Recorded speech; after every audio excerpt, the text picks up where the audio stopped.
अस्सलाम वालेकुम वरहमतुल्लाहि वबरकातुहू। This is Amir popcorn. उम्मीद करता हूँ आप लोग बिल्कुल खैरियत से होंगे। Welcome to the APO school and welcome to the APOS school community. तो दोस्तों, आज के इस सेशन में आप सबको जी आया लो खुशामदीद। आप सब जानते हैं कि हम डिजिटल मार्केटिंग के स्टूडेंट हैं और डिजिटल मार्केटिंग को सीखते हुए चले जा रहे हैं। और जो हमारी गुज़िश्ता क्लास हुई थी, उस क्लास के अंदर हमने डिजिटल मार्केटिंग के फंडामेंटल्स को डिस्कस किया कि बेसिकली डिजिटल मार्केटिंग के फंडामेंटल्स क्या है मेरी लर्निंग के अकॉर्डिंग। ठीक है। तो आज की इस जो सेशन है, इसमें हम डिस्कस करेंगे 4 पिलर्स ऑफ मार्केटिंग। ठीक है, कि मार्केटिंग के बेसिकली वो 4 इंपॉर्टेंट पिलर्स कौन से हैं। ठीक है, जिनके ऊपर मार्केटिंग की जो इमारत है वो खड़ी हुई है। पिछले जो हमारा सेशन था उसमें हमने जरा फंडामेंटल्स को डिस्कस किया था। आज के इस सेशन में हम डिस्कस करेंगे कि वो कौन से 4 पिलर्स हैं जिनके ऊपर मार्केटिंग की जो इमारत है वो खड़ी हुई है। ठीक है। तो 4 पिलर्स ऑफ मार्केटिंग, पहले मैं चारों के नाम बता देता हूँ और फिर ग्रेजुअली हम इनको जो है वो डिस्कस करते हुए चले जाएंगे। और इंशाल्लाह जो चीजें आप लोग सीख रहे हैं, अगर आपने सब्र के साथ ये तमाम चीजें सीख ली तो आप फिर कहीं मार नहीं खाएंगे। ठीक है। वो सारी चीजें जो अभी हम इंशाल्लाह सीखेंगे, तो आप किसी भी शोबे में, किसी भी जहां कहीं जाएंगे, आप मार नहीं खाने वाले। तो 4 पिलर्स ऑफ मार्केटिंग कौन से हैं? नंबर 1 है जी प्लानिंग, या इसको दूसरे अल्फाज में आप कह लेंगे स्ट्रैटेजी। ठीक है। और नंबर 2 जो पिलर है वो है एग्जीक्यूशन। ठीक है। नंबर 3 जो है वो है एनालिसिस। और नंबर 4 जो है वो है डिसीजंस।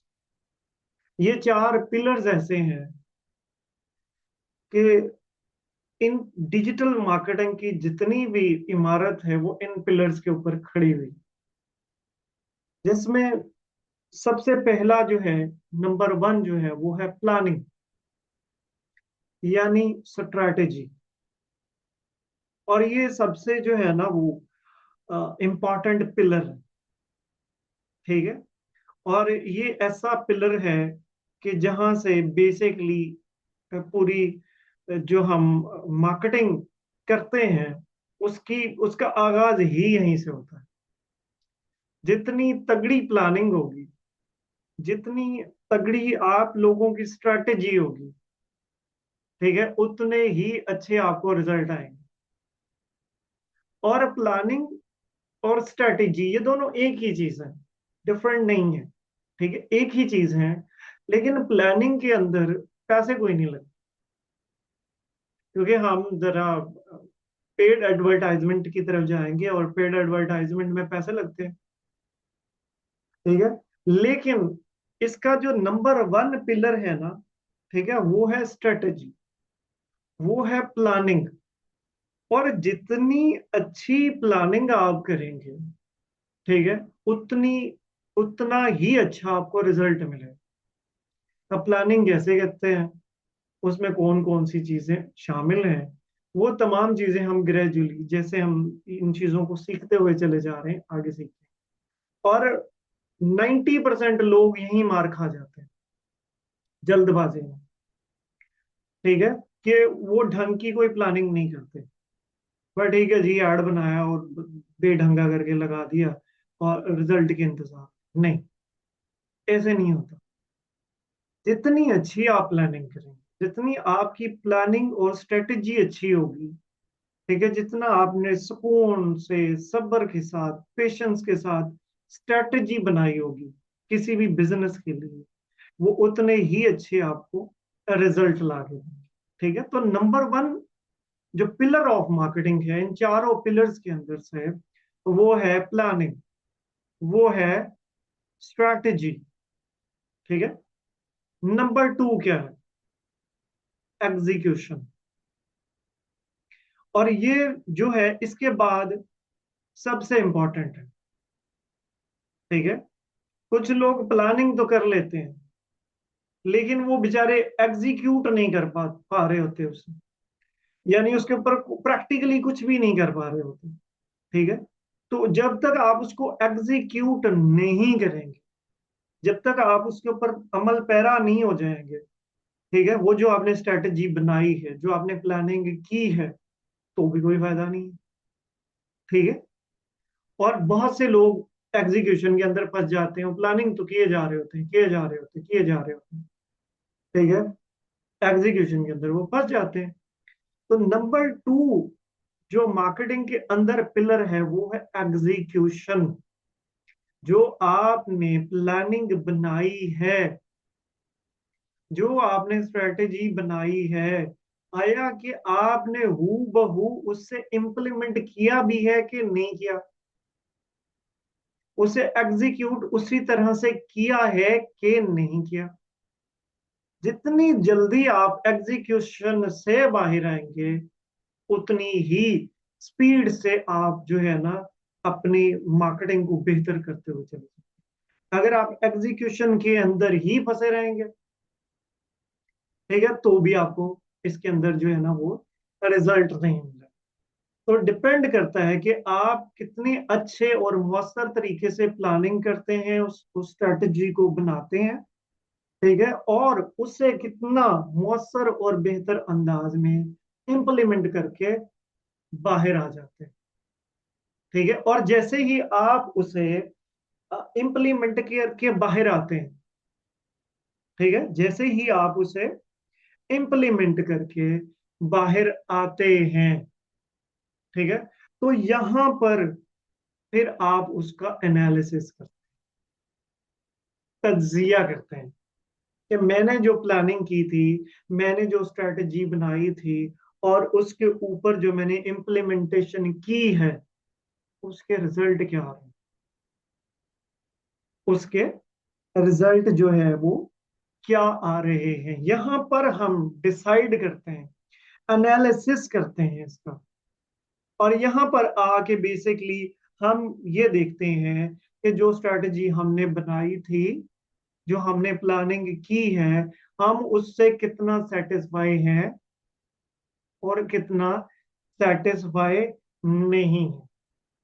ठीक है, कितना हम सेटिस्फाई हैं और कितना सेटिस्फाई नहीं। बहुत सारे लोग यहाँ पर आके जो है ना वो घबरा जाते हैं। ठीक है, यहाँ पर बहुत सारे लोग आके जो है वो घबरा जाते हैं, यहाँ पे वो कोई भी डिसीजन नहीं ले पाते। अच्छा, दो चीजें होती हैं यहाँ पे। ठीक है, नंबर वन, एक ये कि मिसाल करते हैं कि अच्छे उनको अगर रिजल्ट आ रहे हो, मिसाल करते हैं उसने एक पोस्ट लगाई, एक उसने कैंपेन बनाई, ठीक है, उसको अच्छे रिजल्ट आ गए, तो भाग के अगर उसने 1,000 रुपए का बजट लगाया हुआ था तो उसको स्केल कर देते, उस पर 5,000 रुपए का बजट लगा देते, बिना ये पता किए कि ये मुझे रिजल्ट अच्छे क्यों आ रहे हैं। और नंबर टू, अगर हमें रिजल्ट अच्छा कोई नहीं आता, हम बंद करके फिर भाग जाते हैं, स्टॉप करके, बिना ये सवाल किए कि वो कौन सी रीजंस हैं जिनकी बुनियाद पर हमें अच्छे रिजल्ट क्यों नहीं आ रहे। तो चाहे आपको अच्छे रिजल्ट्स आ रहे हो और चाहे आपको अच्छे रिजल्ट्स नहीं आ रहे, तो आपने ये सवाल जरूर करना है कि वाई। एनालिसिस के अंदर ये चीज जो है वो सबसे इंपॉर्टेंट है कि आपको अगर अच्छे रिजल्ट्स आ रहे हैं तो क्यों आ रहे हैं भाई, वाई, कौन सी ऐसी चीज वर्क कर रही है। मेरा जो है वो एड क्रिएटिव अच्छा वर्क कर रहा है, मेरी कम्युनिकेशन स्ट्रैटेजी अच्छी वर्क कर रही है, मैंने जो ऑडियंस बनाई है वो वर्क कर रही है। ठीक है, या फिर अगर मुझे अच्छे रिजल्ट नहीं आ रहे तो कहाँ प्रॉब्लम है, एड क्वालिटी में प्रॉब्लम है, कहीं कम्युनिकेशन में खराबी है, कहाँ वो प्रॉब्लम, उन प्रॉब्लम्स को फाइंड करना। अक्सर यदि ये काम करती है कि वो दो चीजें करती है। रिजल्ट अच्छे आ गए, बस फट से 500 रुपए का, अगर क्योंकि हम छोटे एडवर्टाइजर हैं इसलिए मैं छोटा बजट डिस्कस कर रहा हूँ। 500 रुपए का अगर हमारा बजट था, अच्छी कैंपेन चल रही है जी, हमें मैसेजेस अच्छे आ रहे हैं, ये नहीं देखेंगे कि क्यों अच्छा आ रहा है। बजट दुगना कर दो जी इसका, 1000 रुपये कर दो जी, इसको स्केल कर दो, इसको 2000 रुपये पे ले जाओ। सवाल नहीं करेंगे कि वाई, क्यों अच्छा रिजल्ट आ रहा है, वो कौन सी चीज काम कर रही है। और नंबर टू, अगर अच्छे रिजल्ट नहीं आ रहे तो रोने लग जाएंगे, भाग के, ओ हो बजट लग रहा है, चलो ठीक है, बंद कर दें। भाई वो कौन सी रीजन है, उनके ऊपर सवाल करना है। यहां पर असल में वो हमारी रिसर्च स्किल काम आती है। यहां पर आगे हमारी वो, मैंने जो बताया था ना कि एक डिजिटल मार्केटर बेसिकली एक अच्छा रिसर्चर होता है। एक डिजिटल मार्केटर बेसिकली एक अच्छा रिसर्चर होता है। तो नंबर थ्री जो मोस्ट इंपॉर्टेंट पिलर है डिजिटल मार्केटर के अंदर, मार्केटिंग के अंदर, वो है जी एनालिसिस। और नंबर फोर, डिसीजन। यहां पर आपने आके फिर डिसीजन लेना हो कि मैंने इस कैंपेन को स्केल करना है या मैंने इस कैंपेन को बंद करना है। ठीक है। और ये देखते हुए कि आया कि ये कैंपेन जो है मेरे लिए बेनिफिशियल है या नहीं है, उससे मुझे कितना बेनिफिट हो रहा है कि नहीं हो रहा। यहां पर हमारी डिसीजन मेकिंग की स्किल भी काम आती है। और डिसीजन मेकिंग के अंदर जो चीज सबसे इंपॉर्टेंट किरदार अदा करती है, वो डिजिटल मार्केटिंग के फंडामेंटल के अंदर जो चीज मैंने आप लोगों से डिस्कस की थी, पेशेंस। यहां पर आके फिर आपका सब्र काम आता है कि आप सब्र के साथ, सुकून के साथ, ठहराव के साथ डिसीजन करें कि ये कैंपेन मेरे लिए बेनिफिशियल है या नहीं है। ये नहीं कि बस वो रिजल्ट अच्छे नहीं आ रहे, जल्दी जल्दी भाग के बंद करके भाग गए, अच्छे रिजल्ट आ रहे तो फटाफट करके जो है ना उसके ऊपर बजट डबल कर दिया। नहीं, बेसिकली ये चार मेन पिलर्स हैं मार्केटिंग के, जिनके ऊपर मार्केटिंग की इमारत खड़ी हुई है, वो फंडामेंटल्स है। और ये चार जो है पिलर्स हैं जिनके ऊपर जो है ना वो मार्केटिंग की इमारत जो है वो पूरी की पूरी खड़ी हुई है। उम्मीद है कि आपको ये सारी चीजें समझ आ रही होंगी। अब प्लानिंग कैसे करते हैं, स्ट्रेटेजी कैसे बनाते हैं, ये भी हम डिस्कस करेंगे। एग्जीक्यूशन कैसे की जाती है, एनालिसिस कैसे किया जाता है, किन बुनियादों पर किया जाता है, और डिसीजन कैसे लेना होता है, इन तमाम चीजों को हम इंशाल्लाह जो है वो ग्रेजुअली स्टेप बाय स्टेप जो है वो डिस्कस करेंगे। ठीक है। अच्छा, बहुत सारे लोग जो है ना एक चीज के अंदर फंसे हुए होते हैं। ठीक है। और वो कहाँ फंसे रहते हैं कि डिजिटल मार्केटिंग के अंदर प्लेटफॉर्म कौन सा बेहतर है। ठीक है। फेसबुक बेहतर है, यूट्यूब बेहतरीन है, कि गूगल है, कि इंस्टाग्राम है, कि टिकटॉक है जी। ठीक है। कौन सा प्लेटफॉर्म बेसिकली बेस्ट है जी, मैं कौन से प्लेटफॉर्म को चूज करूं। तो इस बात को सुनने के बाद आपकी मेरे ख्याल से 90% कंफ्यूजन खत्म हो जाएंगी कि in digital marketing 5% is ads manager.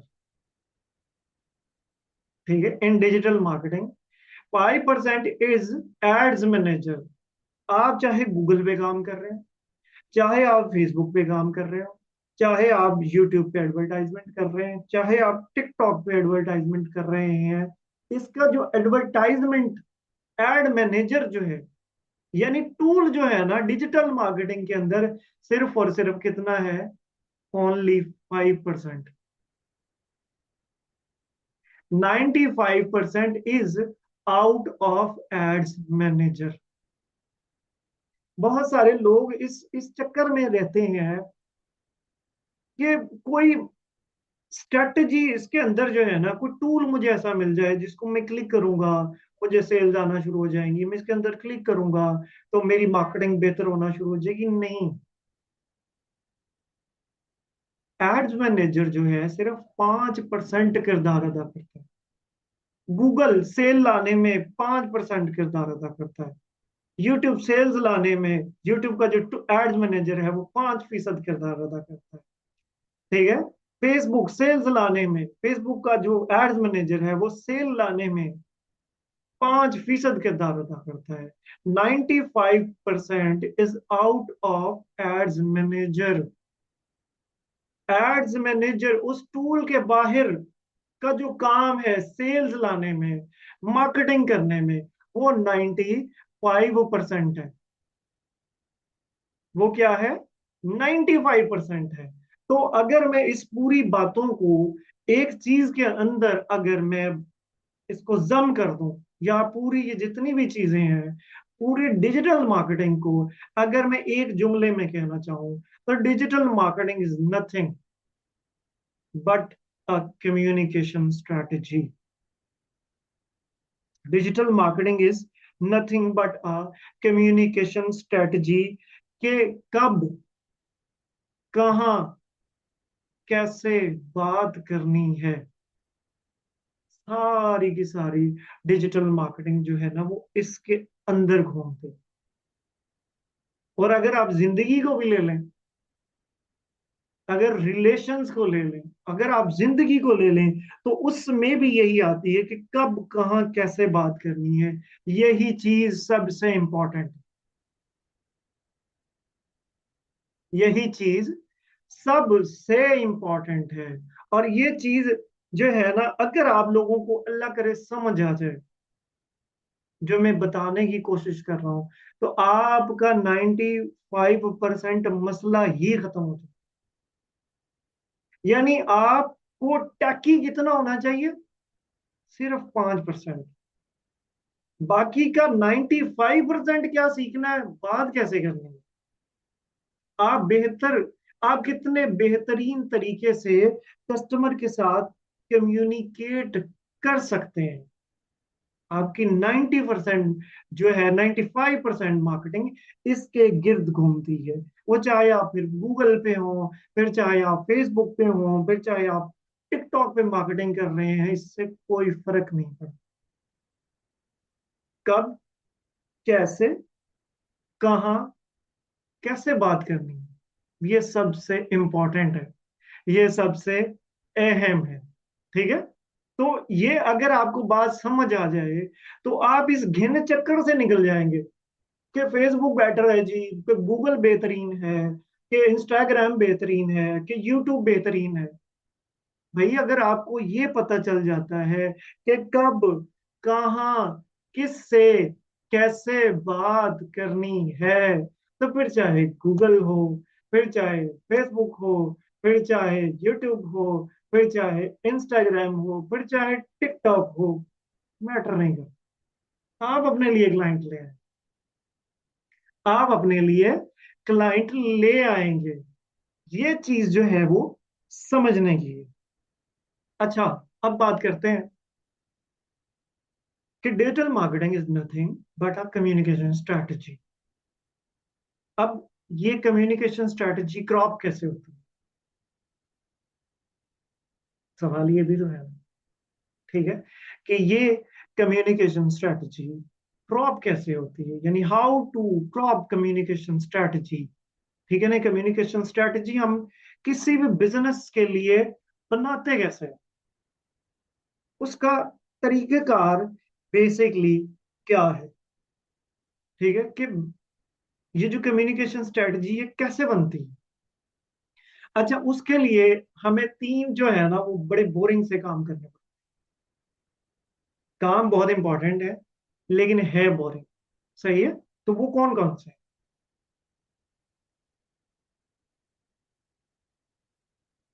वो तीन काम ये हैं, जिसमें से नंबर वन ये है कि हमें पहले बिजनेस का स्वॉट एनालिसिस करना होता है। अब ये स्वॉट एनालिसिस क्या होता है? एनालिसिस वही आ गया, तज्जिया। स्वॉट एनालिसिस क्या है और ये हमें किस तरह करना होता है? ये हमें करना होता है जो बिजनेस ओनर है ना, उसके साथ बैठ के। ठीक है, क्योंकि उससे अलावा हमें स्वॉट एनालिसिस हमारा इतना अच्छा हो नहीं सकता। अब ये है क्या? ये कोई मुश्किल चीज नहीं है, आसान है। स्वॉट एनालिसिस का क्या मतलब है? ये स्वॉट जो लफ्ज है इसका क्या मतलब है? एस मीन स्ट्रेंथ, कि उस बिजनेस की बेसिकली स्ट्रेंथ क्या है। ठीक है। डब्ल्यू मीन्स वीकनेस, उसमें वीकनेसेस क्या क्या है। ठीक है। ओ मीन्स अपॉर्चुनिटीज, कि उस बिजनेसेस के लिए जो है ना आने वाले नए मौके क्या क्या है। एंड टी मीन थ्रेट्स, कि उस बिजनेस को थ्रेट्स कौन कौन से हैं और कहां कहां से हैं। अब ये तीनों चारों जो चीजें हैं, ये जो चार चीजें हैं, strength, weakness, opportunities and threats, ये आपको कौन बता सकता है? ये आपको बेसिकली बिजनेस ओनर ही बता सकता है।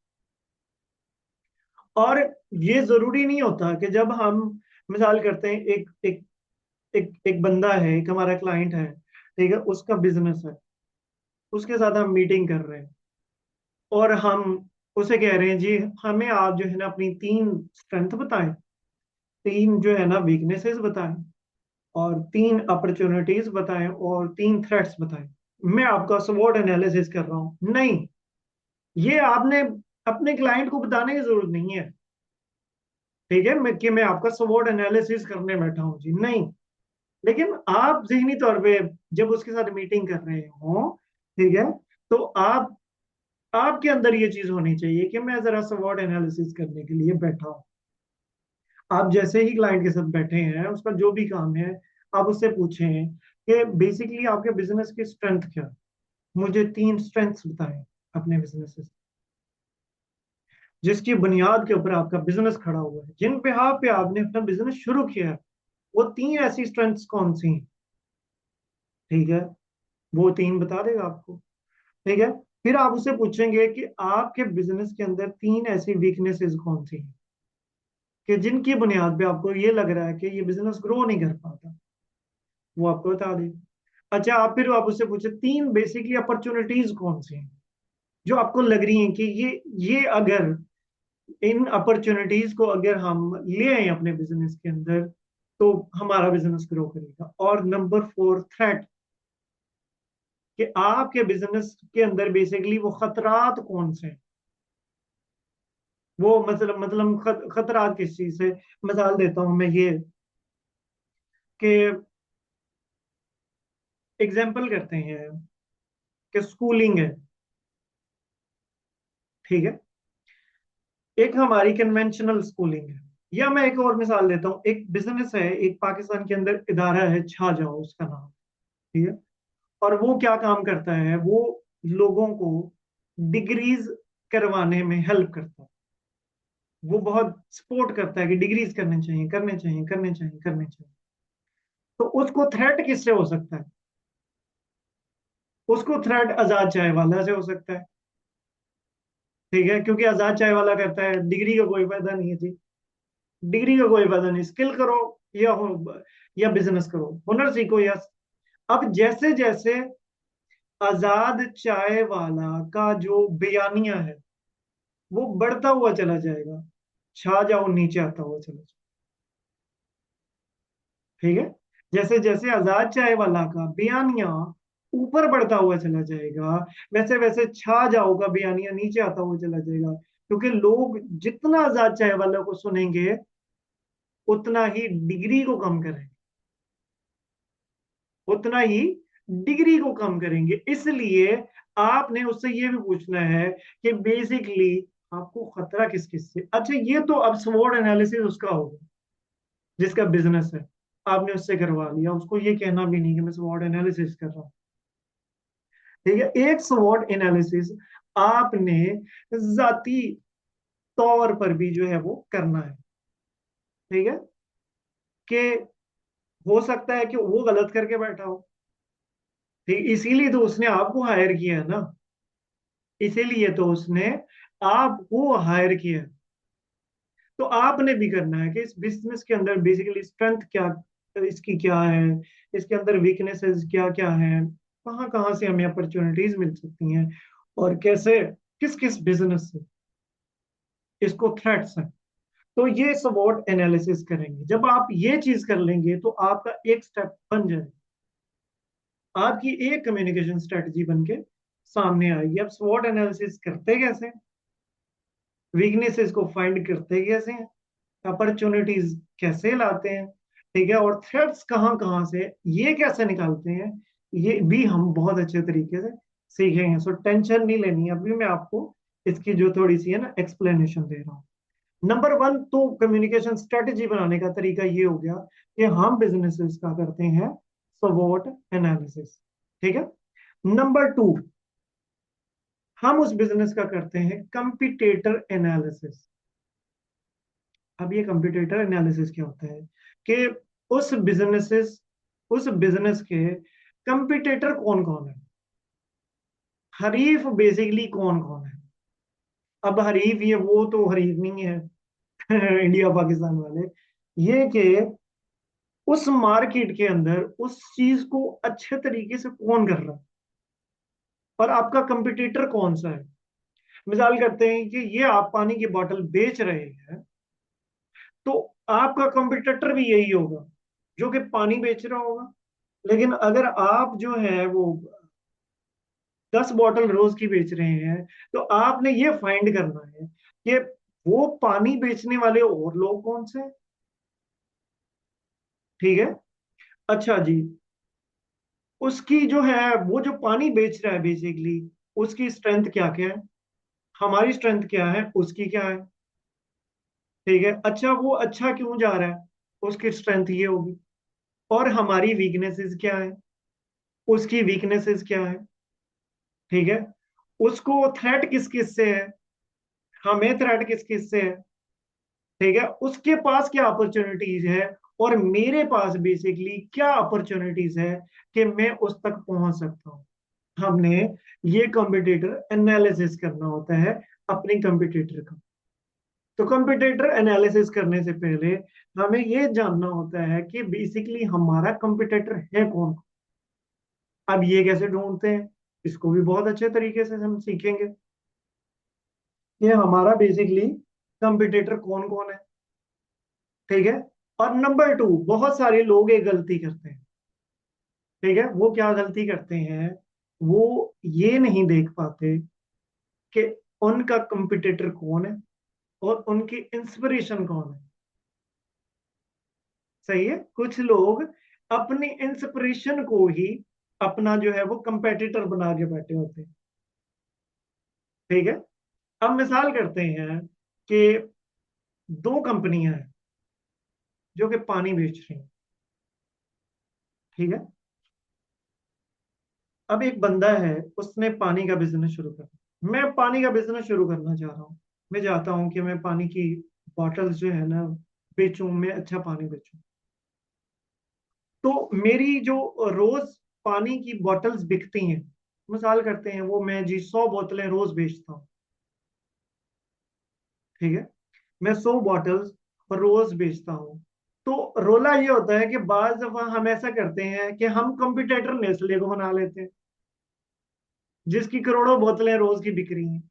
अब वो हमारा कंपेटिटर तो ना हुआ ना, वो हमारी इंस्पिरेशन जरूर हो सकती है, वो हमारी इंस्पिरेशन है कि हम उस तक पहुंचना चाहते हैं, कि हम वैसा बनना चाहते हैं। लेकिन वो कंपेटिटर नहीं, हम उसके कंपेटिटर नहीं बन सकते। वो एक इंटरनेशनल ब्रांड है। हमारा कंपेटिटर कौन है, हमारा कंपेटिटर वो है कि हम अगर 100 बोतलें बेच रहे हैं तो उसकी 150 बिक रही हैं, उसकी 200 बिक रही हैं। हमने ये तीन कंपेटिटर ऐसे निकालने हैं कि जो हमसे 2-3 कदम आगे हो। हम उसे compete कभी भी नहीं कर सकते जो 10,000 कदम हमसे आगे है। हमारा कंपेटिटर वो है कि अगर हम 100 बोतलें बेच रहे हैं तो एक कंपेटिटर हमने वो ऐड करना है जो 130 बोतलें बेच रहा है रोज की। एक कंपेटिटर वो ढूंढना है जो 150 बोतलें रोज की बेच रहा है, और एक कंपेटिटर हमने वो निकालना है जो 200 बोतलें बेच रहा है। अब हमने ग्रेजुअली compete करना है, पहले 130 वाले को करेंगे, फिर हम 150 वाले को करेंगे, फिर हम जो है वो 200 वाले को करेंगे, फिर हमारा कंपेटिटर एनालिसिस चलेगा, फिर हम 230 वाले को, फिर 250 वाले को, फिर 300 वाले को, फिर जब हम उसको compete करेंगे तो फिर हम आगे बढ़ते हैं।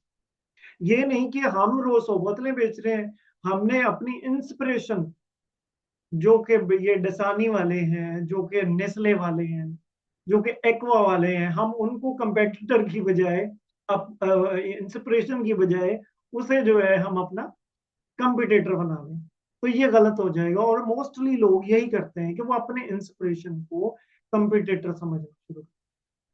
तो कम्युनिकेशन बनाने के लिए, स्ट्रैटेजी बनाने के लिए नंबर 2 जो हमने काम करना है वो ये है कि हमने अपना कंपटीटर एनालिसिस करना है, अपने कंपटीटर्स को ढूंढना है। जैसे आप मार्केटिंग को कर रहे हैं तो ढूंढे ऐसे मार्केटर कौन से हैं जिसके पास 3 क्लाइंट हो। आप जीरो पे खड़े हैं ना, आप जीरो पे खड़े हुए हैं ना, तो ढूंढे कि ऐसा मार्केटर कौन सा है जो मेरे साथ ही है, मेरे इलाके में ही काम करता है, या मेरे साथ फेसबुक मेरा फ्रेंड है, वो काम कर रहा है, वो उसके पास 3 क्लाइंट है जो 30-30 हजार रुपये उसे दे रहे हैं। आप जब उसे देखें, अच्छा उसके अंदर खूबी कौन कौन सी है, ठीक है, वो उसकी अच्छी अच्छी खूबियां कौन सी हैं, उसमें खामियां कौन कौन सी हैं, उसे आप ढूंढेंगे, उसे ट्रैक करेंगे। आप 1 पे पहुंचेंगे, 2 पे पहुंचेंगे, 3 पे पहुंच जाएंगे। बजाय कि आप ऐसा जो है ना वो नील पटेल बनना शुरू कर जाए, जो कि दुनिया का सबसे बड़े डिजिटल मार्केटर के अंदर आता है, तो आप उन्हें तो नहीं compete कर सकेंगे ना। आपने ये देखना है कि मुझसे 2 कदम आगे कौन खड़ा है, बस आपका मुकाबला उससे है। आपका मुकाबला ये नहीं कि दुनिया में कौन किस तरह से, ठीक है।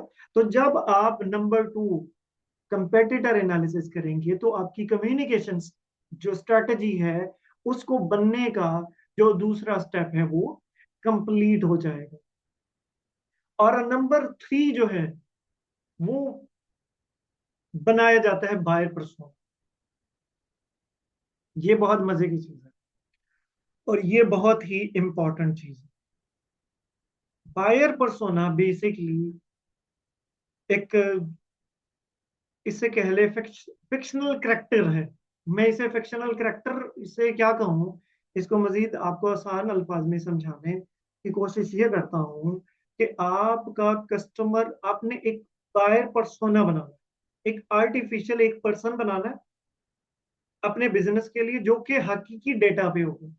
आपने देखना है कि आप जो प्रोडक्ट बेच रहे हो, ठीक है, उसका बेसिकली कस्टमर कौन हो सकता है, ठीक है, और उसका जो है उसकी एज कितनी है, ठीक है, उसकी वीकनेसेस क्या क्या है, ठीक है, और उसे क्या क्या पसंद है, वो किस एरिया से ताल्लुक रखता है, उसकी नापसंदीदगी क्या है और उसकी पसंदीदगी क्या है, और वो किस करेक्टर को बेसिकली फॉलो करता है।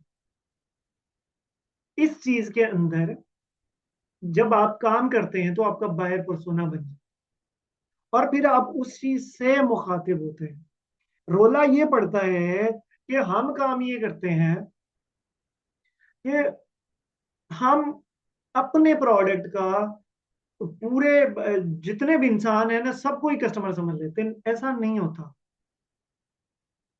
आपका प्रोडक्ट हर बंदे के लिए नहीं है, ये चीज समझने की जरूरत है। सारी की सारी और ऑडियंस आपकी नहीं है। कोई बंदा है किसी चीज में जो इंटरेस्ट रखता है, कोई बंदा है किसी और चीज में इंटरेस्ट रखता है, कोई बंदा किसी और चीज में इंटरेस्ट रखता है। आपकी प्रोडक्ट के अंदर हर बंदा इंटरेस्टेड नहीं हो सकता, और यही आपने बायर पर्सोना के अंदर बेसिकली चीज निकालनी होती है कि मेरा कस्टमर कौन है, कहाँ बैठा है और वो क्या चाहता है। अब मैं इसकी एक मिसाल देता हूँ आप लोगों को। अब खिलौने जो है वो सब बच्चों को पसंद होते हैं। अब खिलौने जो हैं वो सब बच्चों को पसंद होते हैं, ठीक है, लेकिन गुड़िया के लिए आप मेल बच्चों को टारगेट करेंगे? नहीं कर सकते। क्यों?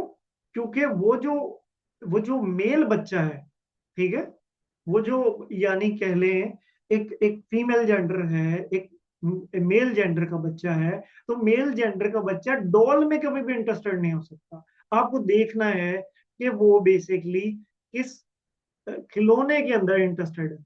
वो बैटमैन को पसंद करता है कि वो सुपरमैन को पसंद करता है। जब आप उस मेल बच्चे को सुपरमैन का खिलौना दिखाएंगे या उसको आप बैटमैन का दिखाएंगे, वो बैटमैन से जो है ना इंस्पायर है, या वो सुपरमैन से इंस्पायर है, या वो किसी ऐसे डरावने जो तरह तरह के वो ड्रैकुला टाइप आते हैं, वो उन उन कैरेक्टर्स को पसंद करता है। जब आपको पसंद पता होगा कि मेरा ये जो प्रोडक्ट है, इस प्रोडक्ट के अंदर ये ऑडियंस बनती है, ये ऑडियंस सेगमेंटेशंस आती हैं, ठीक है, तो आप सही से वो एक ऑडियंस बेसिकली बना सकें। ठीक है। क्या होता है, अब मेरा इलाका है जो लियाकतपुर, वहां पे KFC या मैकडोनल्ड क्यों नहीं है? क्योंकि उनके मार्केटर ने जो बायर पर्सोना बनाया है, उसमें ऐसे एरियाज आते ही नहीं है, ऐसे लोग आते ही नहीं है जो 500 रुपए दिहाड़ी कमाते हो। अब जो बंदा 500 रुपए दिहाड़ी कमाता हो, वो 1000 रुपए का बर्गर तो नहीं खा सकता ना। वो 1000 रुपए का बर्गर तो नहीं खा सकता जिसकी दिहाड़ी 500 हो। तो उन्होंने जो बायर पर्सोना बनाया है, उसके अंदर ऐसे लोग आते हैं जो ठीक ठाक पैसे बनाते हो, जिनके लिए 1000, 2000, 5000, 30,000 रुपए खाने पीने पे रोज खर्च कर देना कोई अहमियत ही नहीं रखता। इसलिए वो 1000 रुपए का बर्गर बेचते हैं, 2000 रुपए का बर्गर बेचते हैं। ठीक है। तो बायर परसोना जब आप किसी भी बिजनेस का बनाते हैं कि मेरा ये प्रोडक्ट है, उसकी ये ऑडियंस है, उसका ये बेसिकली एज उसके अंदर आती है, ठीक है, और ये चीजें हैं, ठीक है। तो जब आप वो चीजें निकालते हैं, तो फिर बेसिकली एक कम्युनिकेशन स्ट्रेटजी बन के आती है। जब आपकी एक कम्युनिकेशन स्ट्रेटजी बन के आती है, फिर आप उसके अकॉर्डिंग अपना एक एड बनाते हैं, ठीक है, और उसको मार्केट करते हैं, तो वो सही तरह से रेजोनेट होके सामने आती है। तो इसीलिए जो मॉरल ऑफ द स्टोरी है, जो मॉरल ऑफ द लेक्चर है, वो क्या है कि digital marketing is nothing but a communication strategy. कब, कहाँ, कैसे, किससे बात करनी है, ये सबसे अहम है। कब, कहाँ, किससे, कैसे बात करनी है, ये सबसे इंपॉर्टेंट है। ठीक है। Digital marketing is nothing but a communication strategy. यानी कि आज के बाद आपको होला महसूस होगा कि अगर हम बहुत ज्यादा टेक्निकल नहीं है तो रोला कोई नहीं है। टेक्निकलिटीज 5% चाहिए हमें, और जो 95% हमने काम करना है, वो किसके ऊपर लगाना है कि कब, कहाँ, किससे, कैसे बात करनी। ये आपको सीख लेंगे, तो फिर आप चाहे फेसबुक पे मार्केटिंग कर रहे हो, फिर चाहे आप गूगल पे मार्केटिंग कर रहे हो, फिर आप चाहे यूट्यूब पे मार्केटिंग कर रहे हो, फिर चाहे आप टिकटॉक पे मार्केटिंग कर रहे हो, इससे मैटर नहीं करता। हाँ, हम उन टूल्स को भी सीखेंगे, उन एड्स मैनेजर को भी सीखेंगे, लेकिन वो 5% किरदार अदा करते हैं। अगर आप 95% में वीक हैं तो 5% कुछ भी नहीं कर सकते, क्योंकि एड को देख के मार्केटर ने बात आके आपसे ही करनी। अगर ये चीज नहीं आएगी तो वो चीज काम नहीं कर सकेगी।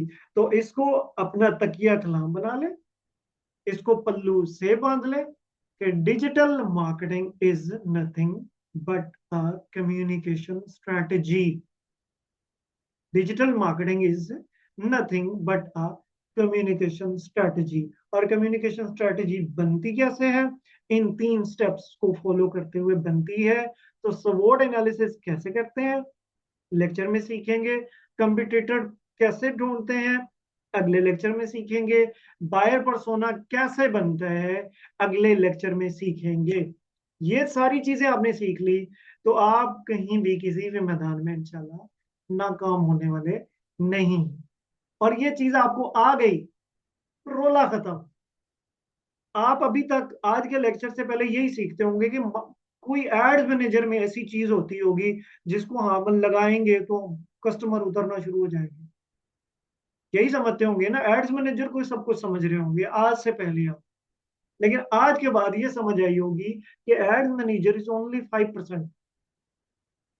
Ads manager is only 5%।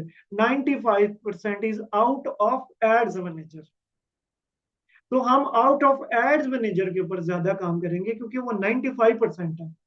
Add manager पे भी हम रेगुलर काम करेंगे।